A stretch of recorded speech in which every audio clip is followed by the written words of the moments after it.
నమస్తే, welcome to BRK health. This is Vijaya. మనతో పాటు స్టూడియోలో ఉన్నారు డాక్టర్ వర్ణిక గారు, ప్లాస్టిక్ సర్జన్. కామన్గా వచ్చే సమస్యల గురించి అడిగి తెలుసుకుందాం మనం. హాయ్ మేడం, ఎలా ఉన్నారు? హాయ్, బాగున్నానండి.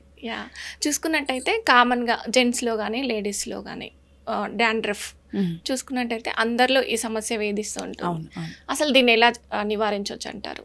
సో అసలు డాండ్రఫ్కి ఫస్ట్ ఆఫ్ ఆల్ కారణాలు చాలా ఉంటాయండి. చాలామంది ఏమనుకుంటారంటే జస్ట్ మన స్కాల్ప్ డ్రై అయినప్పుడు వస్తుంది, లేదు అంటే ఎక్కడైనా వెళ్ళాము అంటే వస్తుంది అని.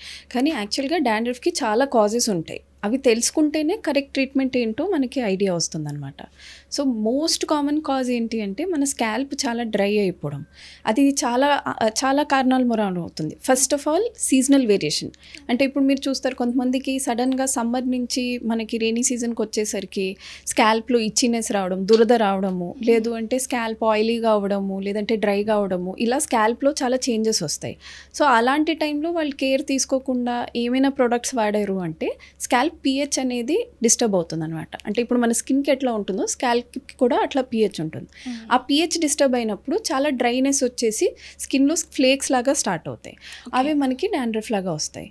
సెకండ్ మోస్ట్ ఇంపార్టెంట్ ఏంటి అంటే చాలాసార్లు అంటే జనరలీ టీనేజర్స్కైనా లేదంటే అర్లీ అడల్ట్హుడ్లో మనకి most common cause of dandruff అంటే ఒక ఫంగస్ ఉంటుందన్నమాట. మలేజియా ఫంగస్ అనేది ఉంటుంది. సో అందుకే మనం ఓన్లీ హోమ్ రెమెడీస్ తోటో లేదంటే ఓవర్ ద కౌంటర్ డ్రగ్స్ తీసుకున్నా కానీ ఇది జనరల్గా రికరెంట్గా వస్తూ ఉంటుంది.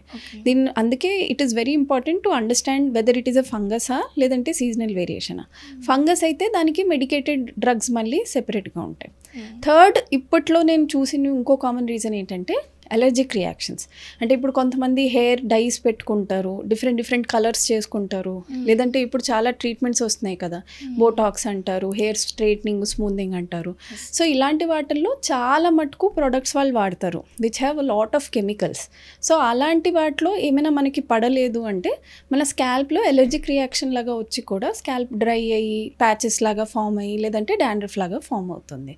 సో వీటిలోంచి ఏది అనేది మనం తెలుసుకోవాలన్నమాట.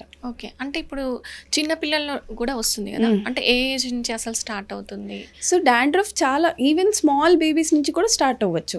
సో కానీ చిన్నపిల్లల్లో డాండ్రఫ్ వస్తుంది అంటే అది ఖచ్చితంగా ఒక మెడికల్ కండిషన్. సో దానికి ఐదర్ డర్మటైటిస్ అంటాము, లేదు అంటే ఇట్లా దేనికైనా వాళ్ళకి తినిపించే వాటిల్లో లేదంటే ఎన్వైర్న్మెంట్లో ఏమైనా పడలేదు అంటే దాని మూలంచి, లేదంటే మనం వాడే షాంపూస్ ఏమైనా చాలా హార్ష్గా ఉన్నాయి అంటే అలాంటి వాటిల్లో మెయిన్గా వాళ్ళకి అదే వస్తుంది. అడల్ట్స్కైనా మనకి అప్పుడప్పుడు సీజనల్ వేరియేషన్స్ నుంచి అంటే నాన్ మెడికల్ కాజెస్ కూడా వస్తుంది. కానీ జనరలీ పిల్లలు under the age of 5 years or like under the age of 7 years అలాంటి వాళ్ళల్లో వచ్చింది డాండ్రఫ్ అంటే it is definitely a medical cause. Okay, ఎలాంటి జాగ్రత్తలు తీసుకోవాలి మరి ఇవన్నీ రాకుండా? సో ఫస్ట్ ఆఫ్ ఆల్ అసలు మన హెయిర్ కేర్ ఒకటి ఉండాలి. ఇప్పుడు మనం స్కిన్కి అనేది అందరూ ఇప్పుడు చూడండి, మీరు ఒక 5 step 7 step స్కిన్ కేర్ అంటారు, కానీ హెయిర్ కేర్ గురించి జనరల్గా మనం ఎప్పుడు మాట్లాడుకోం. సో హెయిర్ టైపు, మన స్కిన్ అండ్ స్కాల్ప్ లాగా స్కిన్ హెల్త్, స్కాల్ప్ హెల్త్ ఎట్లా ఉందో దాన్ని బట్టి కరెక్ట్ షాంపూ వాడడము, కండిషనర్ వాడడము, ప్లస్ మనకి స్కాల్ప్ డ్రైగా ఉంది అంటే at least weekly once or twice oiling చేసుకోవడము. అండ్ చాలా ఇంపార్టెంట్ ఏంటంటే people who are prone to dandruff చాలామంది ఇప్పుడు నైట్ అంతా ఆయిల్ పెట్టుకుని పొద్దున్న షాంపూ చేసుకుంటారు. సో డాండ్రఫ్ ప్రోన్ వాళ్ళకి that is a very wrong habit. Generally shampoo చేసుకుని 1 hour ముందు ఆయిల్ చేసుకుని ఇమీడియట్గా షాంపూ చేసేసుకుంటే ఆ స్కాల్ప్లో ఫ్లేక్స్ అనేవి ఫామ్ అవ్వవు అనమాట. రెండోది ఏంటంటే మనకి ఒక న్యూట్రిషియస్ డయట్ ఉండాలి. సో ఇప్పుడు మన స్కాల్ప్ డ్రై అవుతుంది అంటే ఓన్లీ వాటర్ తాగి లేదంటే షాంపూ మార్చి ఇవన్నిటితోటి మనకి ప్రాబ్లమ్ సాల్వ్ అవ్వదు. We have to take good intake of good fatty acids. Good fatty acids అంటే మనకి నట్స్లో దొరుకుతాయి, లేదు అంటే మనం తినే దాంట్లో rich sources of fibre and protein. So ఇప్పుడు ఈవెన్ అవకాడోలో గుడ్ ఫ్యాటీ యాసిడ్స్ ఉంటాయి మీకు, మనకి నట్స్లో ఆల్మండ్స్, వాల్నట్స్ ఇవన్నీ ఉంటాయి కదా, ఇవన్నీ they are very good sources. So food diet ఒకటి, తర్వాత యూజింగ్ కరెక్ట్ ప్రోడక్ట్స్, ఇవి రెండింటితోటి we can prevent formation of dandruff. Okay, అంటే సీజనల్గా కూడా వస్తుంది కదా dandruff? Yes.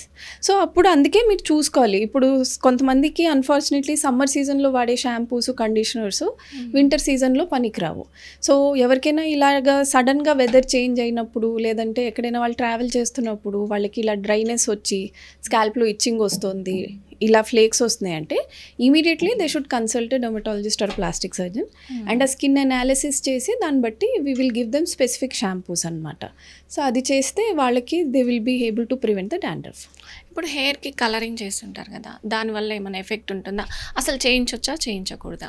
So hair colouring అనేది ఈ కాలంలో మస్ట్ అండ్ షుడ్ అయిపోయింది, ఎందుకంటే అందరికీ మనకి అపియరెన్స్ అనేది చాలా ఇంపార్టెంట్ అయిపోయింది. సో అలాంటి టైంలో ఎస్, మనం హెయిర్ కలర్ అనేది చాలా ఫ్రీక్వెంట్గా చేసుకుంటాం, కానీ it should not be two frequent. అంటే కొంతమంది ఇప్పుడు హెయిర్ మొత్తం అంతా డిఫరెంట్ కలర్లో చేసుకుంటారు, నాట్ జస్ట్ బ్లాక్ కలర్. ఇప్పుడు ఎట్లా అంటే they will do even blonde colours అంటారు. సో మనకి ఈవెన్ రెడ్ కలర్ అయినా కానీ లేదంటే ఎల్లో కలర్ అయినా కానీ ఇలాంటివన్నిట్లో ఏమవుతుంది అంటే అమౌంట్ ఆఫ్ కెమికల్స్ ఎక్కువ ఉంటాయి. సో మీరు అది ఎప్పుడు 2-3 monthsకి ఒకసారి చేయించుకోవడం ఓకే, కానీ మంత్లీ వన్స్ అట్లా చేయించుకుంటున్నారు అంటే డెఫినెట్గా there will be reaction on the scalp అనమాట. ఓకే, అంటే ఇప్పుడు ఒకవేళ మనం కలరింగ్ చేయించుకునే ముందు దానికి ఎలాంటి, ఇప్పుడు ఇది ఇంత ఎఫెక్ట్ ఉంటుందని మనకు ముందు తెలియదు కాబట్టి ఆటోమేటిక్గా చేయించుకుంటాం. సో ముందు ఇప్పుడు 2-3 months కాకుండా కొంతమంది ఏంటి మంత్లీ చేయిస్తుంటారు మేడం. సో వాళ్ళు ఆ ఎఫెక్ట్ అనేది తెలిసినాక కూడా చేయించుకుంటారు కొంతమంది. దానికి ఏమైనా మెడిసిన్స్ అలా ఉంటాయా? సో వాటికి ఒకటి మనం ఏం చేయగలం అంటే నేను చెప్పినట్టు స్కాల్ప్ హెల్త్ ప్రొటెక్ట్ చేయాలి. సో మీరు ఇప్పుడు ఫర్ ఎగ్జాంపుల్ మంత్లీ చేయించుకుంటున్నారు అంటే మనకి ఇమీడియట్లీ కలరింగ్ చేయించుకున్నాక ఒక 1 week తర్వాత మీరు డీప్ కండిషనింగ్ చేసుకోవాలి.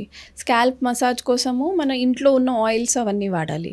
ఒక సింపుల్ ట్రిక్ ఏంటంటే మన దగ్గర ఇప్పుడు just any kind of coconut oil వేడి చేసుకుని దాంట్లో మందార పాకు లేదంటే తులసాకు ఇవన్నీ వేడి చేసి దాన్ని మనం స్ట్రెయిన్ చేసి స్కాల్ప్ మీద మసాజ్ చేసిన they are very good for dandruff relieving అనమాట.